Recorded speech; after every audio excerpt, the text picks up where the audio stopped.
आज देशर प्रथम अर्थमंत्री माननीय निर्मला सीतारमण जी क्रमागत भाव संसद रे रेकर्ड नवम थर पर केंद्र बजेट उपस्थापना करिसेंती।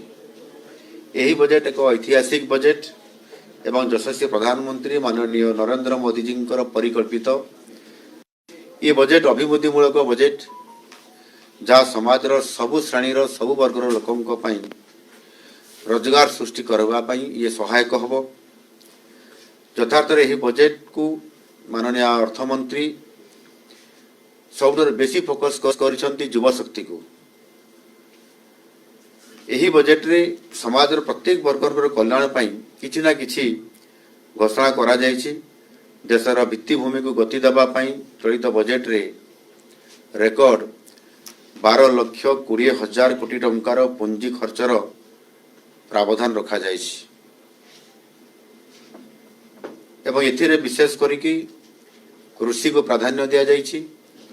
ता सहित मध्य शिल्प को मध्य प्राधान्य दिया जायछि जहा द्वारा अधिक नियुक्ति सृष्टि हेबो एवं नियुक्ति सृष्टि हेले ही देश को विश्वर तृतीय बृहत अर्थनीति परिवार सहायक हो पारिबो। आ ये बजेट रे अस्पष्टता पदर मध्य गुरुत्व को बहुत प्राधान्य दिया जायछि। युव क्षेत्र रे युव मानकर दक्षता केमती वृद्धि हो पारिबो, सेमानंको विश्वस्तरीय प्रतियोगिता रे अवदान केमती भविष्य वृद्धि हेबो। आर्थिक अभिवृद्धि को आहरी अधिक 350 कोटी ढांचागत संस्कार बा रिफॉर्म आनी जो स्वाधीन भारत अर्थनैतिक इतिहास रे यह एक विरल अध्याय।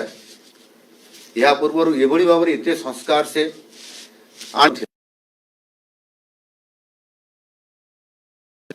आत्म भारत करने आत्मनिर्भर भारत हवापाई एवं ता सहित विकसित भारत हवापाई ये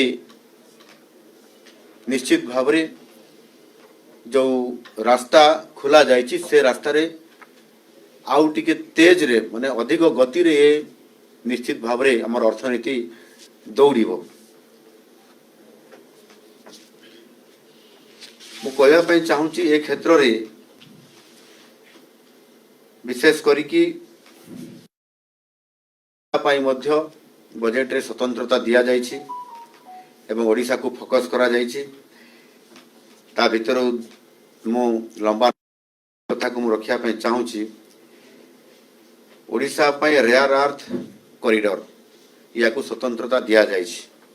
आपण जानिथिबे किछि दिन पूर्वरु मध्य आमे मध्य सेही भली जेतेबेले Utkarsh Odisha make in Odisha conclave माध्यम रे रोड शो करूछु एवं उपरे फोकस करबा पई मध्य आमे समान को आमंत्रण करिथिलु। आ से आधार रे आज केंद्र बजेट रे स्वतंत्र भाव रे रेयर अर्थ कॉरिडोर हिसाब रे किभली भाव रे हमर आमदानी निर्भरशीलता